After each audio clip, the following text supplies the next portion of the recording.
What's up, my beautiful people? Certified life and relationship coach, Coach Court here, and I want to talk to you today about a topic that everybody needs to understand. It's inevitable. This is something that I was taught by one of my professors years ago, and that was a guy that was a little bit older. I think he was maybe in his later 60s. And we had these courses that we had to take in order to continue our education because the place that I was working for was a group home and I was working with at-risk youth. And every year we had to take, I want to say 40. What's up, man?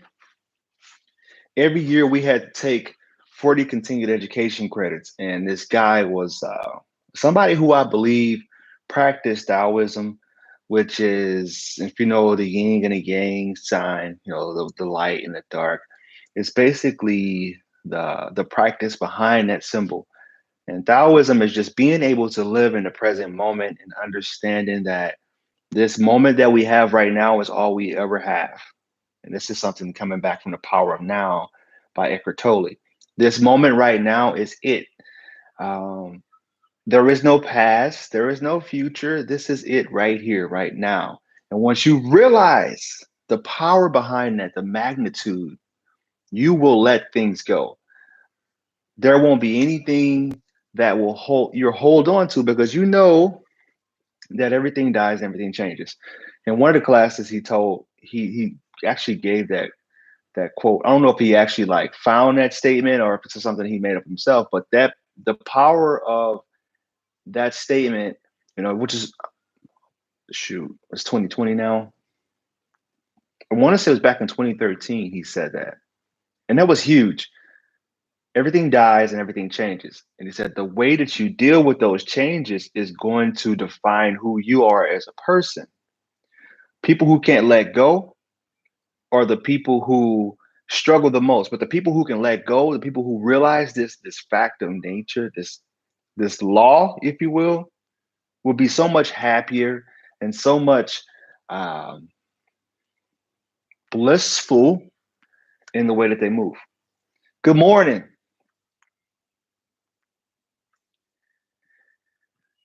I don't know if you guys are into biblical verses, but here's the thing about the Bible. The Bible has so much knowledge and wisdom that uh, we take it for granted. Every hotel room comes with a Bible.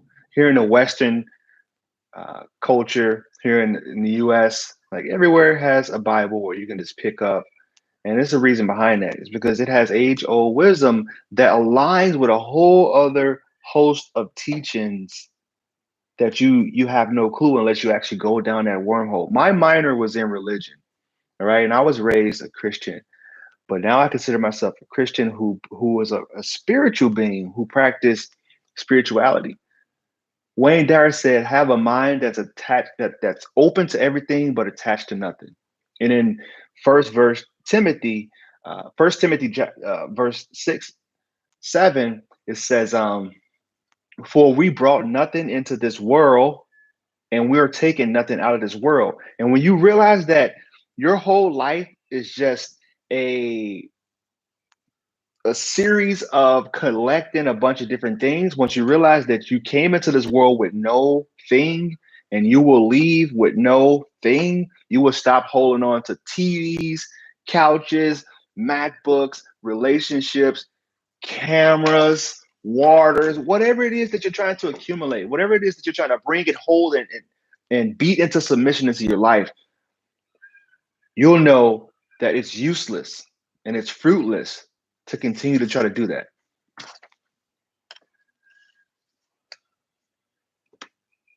All right, I'll stop preaching here because somebody asked me when I graduated from college with my minor, and my major is in sociology. They asked me, "What are you going to try to be a priest?" I'm like, nah, not really into that.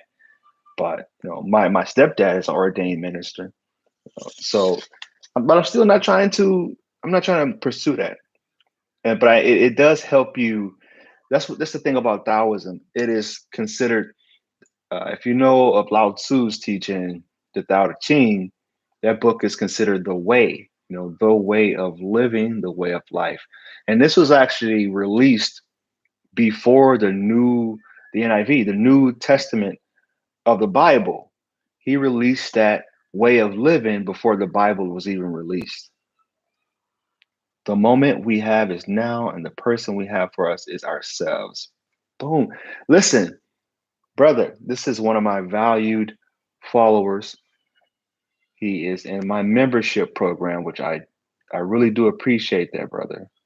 Um, Once you realize this fact of life, all of the pain, all of the struggling that we put ourselves through, you will consider so unnecessary. It's something that we will never have to put ourselves through. So once you get past that grieving process of the relationship, you know that. And I just remembered yesterday I was talking about the grieving process, and I apologize because I was a little bit off base on the 5 stages of grieving, which is the denial, bargaining. There's actually anger, denial, bargaining, anger, depression, and acceptance. And we can go on any given day, any given time, we can fluctuate between those different stages of the breakup and the stages of grieving. But you have to feel it, like I said yesterday. You have to feel it to heal it. If you haven't listened to that video, that live session that I did yesterday, I talk about that, the stages of grieving. You have to feel it to heal it.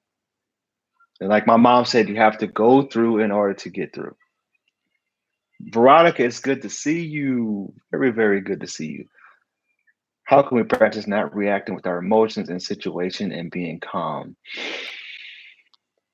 This is why it's important to practice calmness when there isn't any turmoil, you know? And the way that I had it broke down to me is when I played football, I would have these ice baths, and we would go into the ice baths in between practices and trainings, and you would actually practice that's actually practicing calming your mind and calming yourself when you are feeling a little bit stressed out, disoriented. And if you think about, actually, Tony Robbins do this. He wakes up and he does this. I forgot. It shocks his system where he thrusts himself into cold right away in order to get his body used to the different changes of, I guess, to awaken him up, to stimulate him, to get his body used to the throughout the day. You're supposed to like shock your body, bring it back, shock your body, bring it back in order to keep yourself um, in the center, or being able to, how do I want to put this? Basically, what I was just saying, train your mind to be able to calm yourself in between times of lulls. We trick ourselves sometimes in thinking that we have grown and we are in a better state than we actually are. But it's not until you know the things that are thrust into your life that are considered unfavorable or detrimental is when you really start to see how much you've grown or how much you haven't grown. Ask yourself this: if you feel like you've gotten over something, or you've grown spiritually, um, purposely thrust yourself into situations where you're going to have to test yourself. Thrust yourself into an argument and see how you respond. If I'm going back, if you guys are just coming in, I got this topic from a professor of mine who, what was it? I think we might have been, uh, it was a course for how to deal with stress and how to decompress. Um, because we experience in that line of work, we experienced this thing called secondary trauma. This is when I was working with social workers and counselors and therapists. We we experienced this thing called secondary trauma, which is like the trauma that comes from just hearing stories or viewing things that's happening to kids that we were working with, and we would take that home and we would uh, internalize that, and I would lose sleep at night about some of the stories. But this teacher that I went to go and got taught by, which this is probably the only course that I was really thoroughly interested in, which is why it's not a surprise that I'm in this line of work today. I was always curious about the elderly people and what they knew. Like some of those days where I would go sit in the sauna, those were some of the best days of my life. Where I would just sit there, just and not inhale, but have that knowledge of the elderly people given us to me. Like the people who ever in there that's sitting there 80 years old, like I would ask them questions about their life, about some of the wars they went through, their relationship issues, and it was some of the best times of my life. COVID made that not a possibility to today, but I do miss those days where I can just pick their brains because they are able to tell us where we're going. And this guy was no different. He was interesting. I'm going to write all that about that guy in my book I have coming up, but so I don't want to give too much information or insight on the book, but he was a really interesting guy. Um, so you guys have to remember this when you're going into relationships, if you're having job troubles, if you're having parenting struggles, kids grow up, the things that they used to do when they were younger, they're not doing that now. They're not as easy, they're not as free flowing or easy going as they used to be. So once you realize that everything dies and everything changes, you should learn how to adjust to that and practice as much as you can during the times of blissfulness. So when things are going great, thrust yourself into some turmoil or some struggles in order to figure out just how far you've grown. Like Norman Vincent Peale said, um, you should feel grateful that you have problems. If you guys have ever heard of Norman Vincent Peale, go back and look at some of his YouTube videos. He said that the people who have troubles in this world are the people who are alive. The people who don't have troubles and struggles in this world, they're laying right in the gravesite. And all their knowledge and wisdom that they have bestowed in them is locked up in that casket. So if you don't have problems, you should be concerned because the people who don't have problems are the people who are living complacent and they're not pushing themselves to grow. They're not striving to become the best version of themselves. But that's it. Happy hump day. I hope this helped you guys out. Yeah, we feel we have progressed in an environment of no pressure. It is when we go towards our worst fears that we actually learn about our limits and growth. Absolutely. You can't figure you can't grow if you don't make yourself uncomfortable. This is why when you go to the YMCA or if you're going to work out wherever you're at, Anytime Fitness or Experience Fitness, wherever you're going to work out at, you always want to get a little bit better every day. Because if you're still running that same mile and a half every single day, there will be no growth, there will be no progress, and your lungs will get complacent, which means they won't expand and your conditioning won't expand. So everything dies and everything changes. If you want to join my membership program, I would be greatly obliged. If you want to give me a donation for the channel to support me and what I do as a coach, you can go to my website, www.fruitfulseeds with a Z at the end.com, and book a session with me or ask me how you can donate to me. I appreciate you guys. I love you guys as always. Namaste. Could you talk about possessiveness in AP males?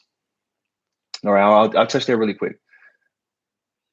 Hey, listen, Cameron, you got attachment styles all over the world. I work with people all over the world: Budapest, Singapore, Dubai, um, Lebanon, Vienna, all over. They're all over the place. This is one thing that um, is universal. Like if you're talking cultural differences, language differences, it's all the same, man. So I know you have DAs there too. Of course you do. Because childhood trauma and trauma in general, it has no limitations. It's not biased. Could you talk about possessiveness? All right. AP males possessiveness. Here's the thing about possessive. when you're a possessive person, that is you have some type of illusion of control. And once you realize that you have no control over everything, over anything in life, that's when you're able to just flow. And this is where Taoism come into play, and teachings of like even Bruce Lee. Bruce Lee, his form of karate or whatever you want to call it, um, it was flow state. Like he knew that um, he just had to flow through some of the fights that he got into, which is why it made him a great counter puncher and a great counter striker, because he would use the other person's like a fish. They can sense all that, the feelings in the water. He knew that he just had to flow in order to turn the opponent against himself. If you were interested in that, go look up um, Bruce Lee's documentary and how he actually created his own religion, or if you want to call it religion, or own way of thinking, a way of living that was just like living like water. So go flow. Realize that everything dies, everything takes form, takes different shapes. If we want to talk about the most simplistic form of change, like look at this bottle of water. It is where it's at now. Now it's changed. And do I sit here and say, dang, I need another bottle of water? Or do I realize that, it's just the way of life? Love you guys. Namaste again.